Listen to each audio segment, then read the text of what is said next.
Welcome back to the channel student. आज हम लोग करने वाले हैं क्लास 10th का जैक बोर्ड का जो आपका हिंदी ए का है सेट 2 करेंगे। यहाँ थोड़ा सा मिस्टेक हो गया है, सेशन 22 to 21 नहीं होगा। ये बोर्ड की तरफ से ही कुछ मिस्टेक मॉडल पेपर में प्रिंटिंग है, तो 21 to 22 सेशन है, इसका हम लोग करेंगे। जैसा कि आप लोग अगर सेट 1 का मेरा वीडियो नहीं देखे हैं तो ऊपर आई बटन पर मिल जाएगा, उसमें देख लीजिएगा। डिस्क्रिप्शन आप लोगों को पता है कि 40 क्वेश्चन है और इंस्ट्रक्शन जो दिया गया 40 क्वेश्चन है और सारे क्वेश्चन इंपॉर्टेंट है, सारे को करना है। तो चलिए देखते हैं। आपका फर्स्ट में एक अपठित गद्यांश दिया हुआ है खंड क में, उसमें देखना है आपको। स्वलंबन का अर्थ है अपना अवलंब अर्थात आश्रय या सहारा आप बनना। ठीक है, यहाँ स्वलंबन से संबंधित एक पद ये गद्यांश दिया हुआ है। किसी दूसरे पर बोझ ना बनकर या निर्भर अर्थात आश्रित ना रहकर अपने आप पर निर्भर या आश्रित रहना। ठीक है, संसार में परालंबी यानी दूसरों पर आश्रित हो या निर्भर रहना एक प्रकार का पाप है और हीन कर्म है। यह आदमी के बाहर और भीतर व्यक्तित्व को एकदम हीन और बौना बनाकर रख देने वाला हुआ करता है। पराश्रित या परालंबी को हमेशा आधार देने वालों के अधीन बनकर रहना पड़ता है। उनके इशारों पर नाचने की बाध्यता और विवशता रहा करती है। उनकी अपनी इच्छा होने पर भी उसका कोई मूल्य और महत्व नहीं रहता है।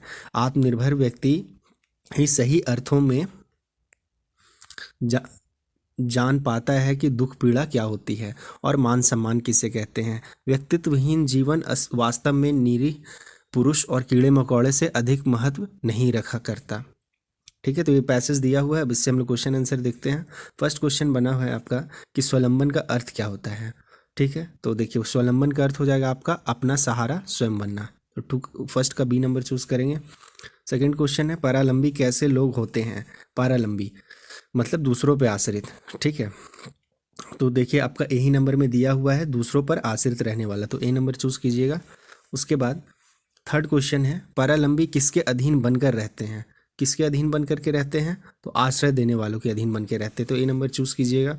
उसके बाद फोर्थ क्वेश्चन है दुख पीड़ा और मान सम्मान का महत्व कौन समझ सकते हैं। तो इसका महत्व जो है आत्मनिर्भर व्यक्ति ही समझ सकते हैं, तो 4 का डी नंबर चूज कीजिएगा।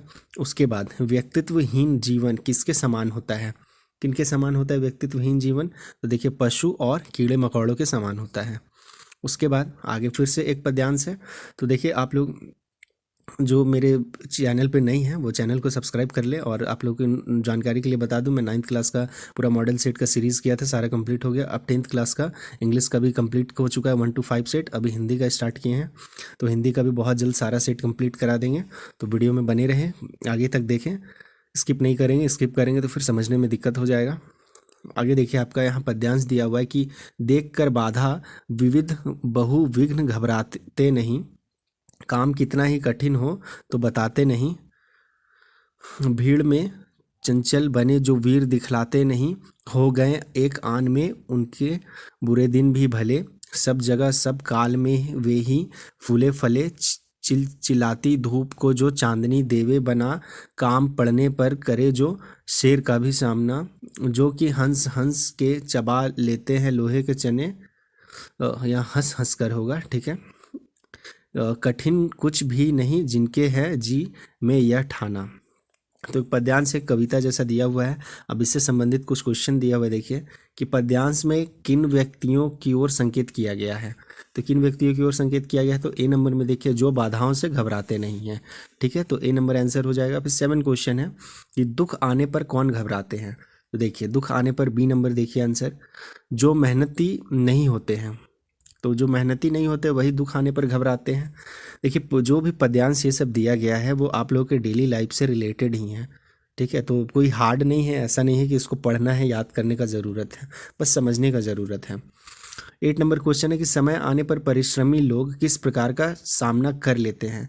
किस प्रकार का सामना करते हैं परिश्रमी लोग, तो इसका आंसर आप लिखिएगा ये सी, शेर का मतलब शेर जैसा समस्या का भी सामना कर लेते हैं परिश्रमी लोग। उसके बाद आपका 9 नंबर क्वेश्चन है कि लोहे के चने चबाना मुहावरे का सही अर्थ क्या होता है।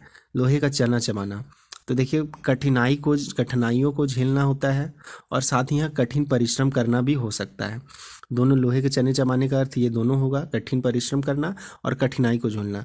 तो यहाँ थोड़ा सा है मिस्टेक है, ऐसा कोई दिक्कत नहीं है। अगर एग्जाम में आपका आता है इस तरह क्वेश्चन, कोई भी आप दोनों में से करेंगे टिक तो आपका आंसर गलत नहीं होगा। 10 नंबर क्वेश्चन दिया हुआ है, वीर शब्द का विलोम है। वीर का ये विलोम शब्द बताना है। तो वीर शब्द का विलोम आपका हो जाता है कायर, बी नंबर चूज कर लीजिएगा, कायर। उसके बाद आगे देखते हैं 11 नंबर जो है, खंड ख से व्याकरण से क्वेश्चन दिया हुआ है कि इनमें से किस वाक्य में सकर्मक क्रिया नहीं है। सकर्मक क्रिया नहीं है ये बताना है। फर्स्ट ही में अगर आप पढ़े सोहन देर तक सोता है, तो यही आपका सकर्मक क्रिया नहीं है, क्योंकि राम पत्र लिखता है ये सकर्मक क्रिया है, मैंने उसे पुस्तक दी सकर्मक क्रिया है, विद्यार्थी कक्षा में पढ़ रहे हैं ये सकर्मक क्रिया है। तो देर तक सोता है ये आपका सकर्मक क्रिया नहीं है। ए नंबर इसका आंसर चूज कीजिएगा। फिर 12 नंबर क्वेश्चन है कि इस वाक्य में अकर्मक क्रिया प्रयुक्त हुई है। मतलब कौन सा वाक्य है जिसमें अकर्मक क्रिया प्रयुक्त किया गया है। तो देखिए फर्स्ट ही में दिया हुआ है कि बच्ची सो रही है, तो इसका आंसर यही हो जाएगा ए नंबर, बच्ची सो रही है। ठीक है। उसके बाद 30 नंबर क्वेश्चन देखिए कि इनमें से कौन आम का अनिकार्थी शब्द नहीं है। तो आम देखिए, आम का अर्थ मामूली भी होता है, आम का फल और साधारण भी होता है, तो इमली नहीं होता है। तो आपका जो 13 क्वेश्चन का आंसर, मतलब क्वेश्चन पूछा गया कि अनिकार्थी शब्द नहीं है, तो इमली हो जाएगा। तो 13 का डी नंबर चूज कर लीजिएगा।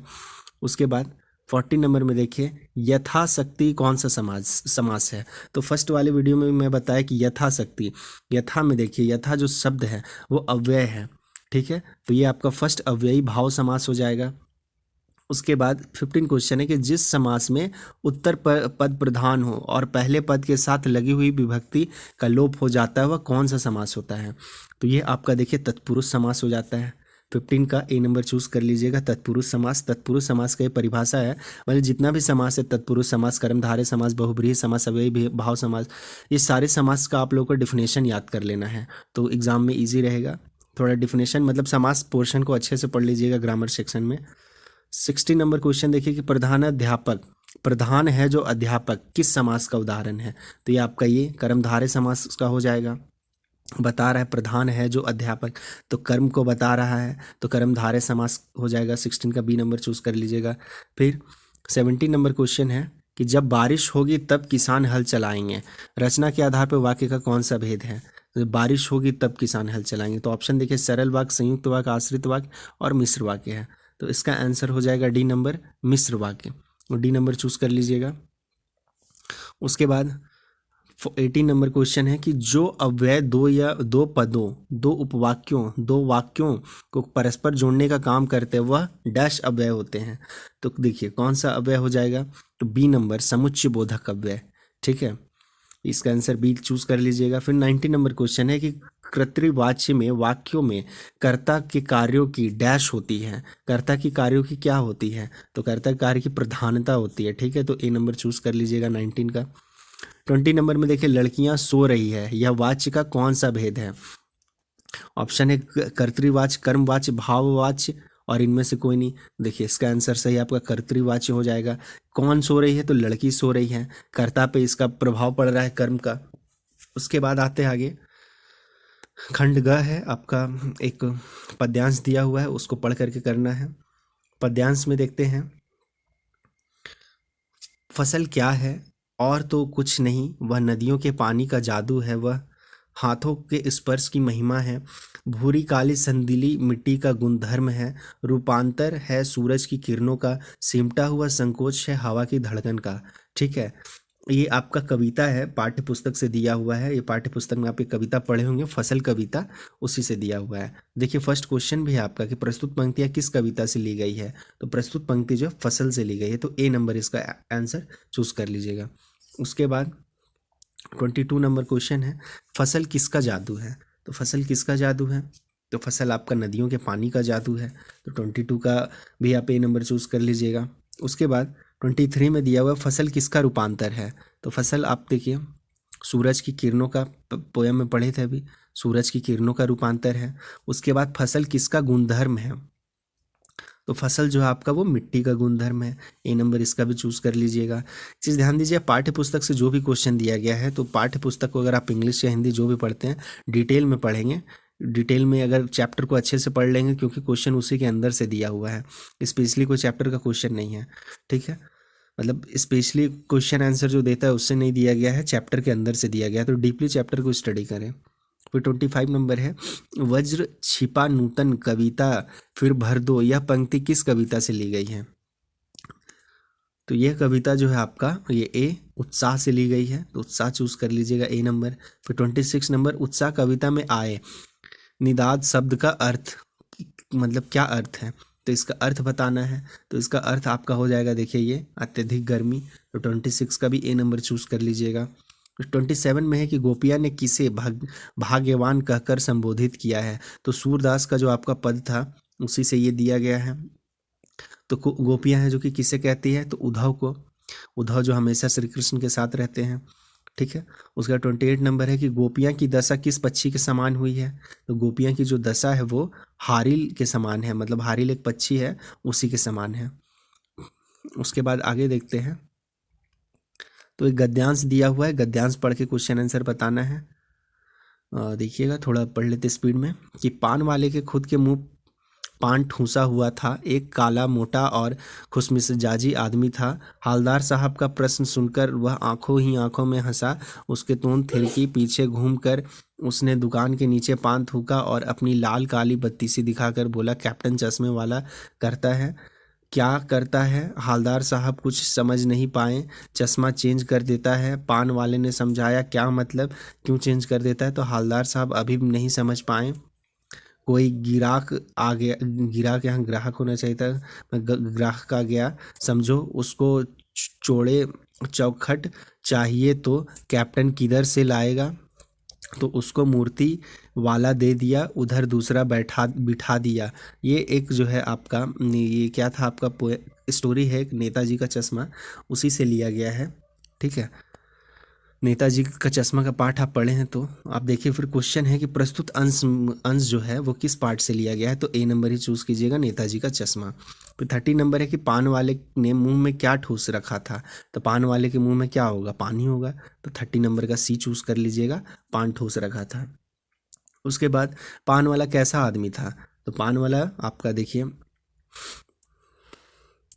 ये बी नंबर, काला था, मोटा था और खुश मिजाजी था, ठीक है। उसके बाद 32 में आते हैं, नेताजी की मूर्ति पर चश्मा कौन बदलता था, तो देखिए सेट 1 में भी ये क्वेश्चन था, नेताजी का मूर्ति चश्मा कैप्टन बदलता था, तो कैप्टन चूज कर लेंगे। उसके बाद बाल गोविंद भगत किसको साहब कहते थे, बाल गोविंद भगत किसको साहब कहते थे, तो उनका जब कविता पढ़िएगा, कहानी पढ़िएगा बाल गोविंद भगत का, उसमें आपको मिलेगा कबीर दास, तो बी नंबर आंसर इसका चूज कर लीजिएगा, बाल गोविंद भगत कबीर दास को साहब कहते थे। उसके बाद 34 नंबर क्वेश्चन है कि आपका पतोहू के भाई को भगत जी ने क्या आदेश दिया, तो देखिए इसको आप बी नंबर में देखिए कि पतोहू की दूसरी शादी कराने का आदेश दिया, ठीक है। तो बाल गोविंद भगत का बेटा मर जाते हैं, तो फिर बाल गोविंद भगत अपने जो पुतोह होती है उनको भी ये सजेस्ट, मतलब उसके भाई को सलाह देती है कि अपनी बहन का दूसरा शादी करवा लो। उसके बाद 35 नंबर में कि बाल गोविंद भगत के गांव के लोग का मुख्य धंधा क्या था, तो मुख्य धंधा क्या मेन काम करते थे बाल गोविंद भगत के गांव के लोग, तो देखिए खेती बाड़ी करते थे, सी नंबर चूज कर लीजिएगा। उसके बाद बाल गोविंद भगत के कितने बच्चे थे, तो देखिए एकलौता बेटा लिखा हुआ है 36 का, बी नंबर एकलौता बेटा, तो आप इसको चूज कर लीजिएगा, उनका एकलौता बेटा ही था। उसके बाद 37 में देखते हैं, एक पैसेज दिया हुआ है, गद्यांश दिया हुआ है, गद्यांश को पढ़ना है। देखिए, वह थाली में दही भात शांति और अलग अलग तोता मैना कबूतर हंस मोर आदि के बनावटी नाम से कौर बनाकर यह कहते हुए खिलाती जाती कि जल्दी खा लो नहीं तो उड़ जाएंगे, पर हम उन्हें इतनी जल्दी उड़ा जाते थे कि उन्हें उड़ने का मौका ही नहीं मिलता था। जब हम सब बनावटी चिड़िया को चट कर जाते तो तब बाबूजी कहने लगते, अच्छा अब तुम राजा हो जाओ, खेलो। बस हम उठकर उछलने कूदने लगते थे। फिर रस्सी में हुआ काठ का घोड़ा, चाहे बंधा होना चाहिए था, बंधा हुआ काठ का घोड़ा लेकर नंग धड़ंग बाहर गली में निकल जाते। तो ये देखिए आपका जो लिखा हुआ है, ये जो अंश है वो आपका माता का आंचल का है, ठीक है। तो क्वेश्चन देखते हैं कि माता लेखक को क्या सान कर खिलाती थी। तो माता लेखक को है जो कि दही भात सान कर खिलाती थी। तो इसका आंसर सी नंबर ले लीजिएगा, दही भात। 38 में है कि खाना खाने के बाद पिताजी लेखक से क्या कहते थे। तो देखिएगा इसका ऑप्शन थोड़ा नीचे है, सी नंबर, कि अब तुम राजा हो जाओ खेलो। 39 में लेखक कौन सा खिलौना लेकर अपने खेलने के लिए जाते थे। तो देखिए वो काठ का घोड़ा, अभी देखे थे काठ का घोड़ा जो है, लकड़ी का घोड़ा बना जो है उसको लेकर के खेलने जाते थे। फिर इस गद्यांश में कौन कौन से पक्षियों के नाम आए हैं। तो यहाँ देखिए फर्स्ट ही में जो लिखा हुआ था तोता मैना ये सब बना करके खिलाती थी। तो यहाँ सी नंबर आंसर चूज कीजिए, तोता मैना कबूतर हंस मोर। ठीक है, अभी देखे होंगे बचपन में इसी तरह खिलाया जाता था कि तो उसका कौर बना करके डायरेक्ट खिला दिया जाता था। तो आपका जो है हिंदी का सेट 2 जो है कंप्लीट हो गया है। अब सेट 1 का वीडियो आप डिस्क्रिप्शन में भी चेक कर लीजिएगा, साथ में क्लास 10th का जो भी ये मॉडल सेट का सीरीज़ जो अभी हम चला रहे हैं इंग्लिश का, उसका हम आपको डिस्क्रिप्शन में लिंक दे देंगे। आप एक बार डिस्क्रिप्शन ज़रूर पढ़ लीजिएगा, उसमें चेक कर लीजिएगा। ठीक है, वीडियो अच्छा लग रहा हो तो प्लीज़ लाइक करेंगे वीडियो को, और साथ ही अपने फ्रेंड को शेयर करें।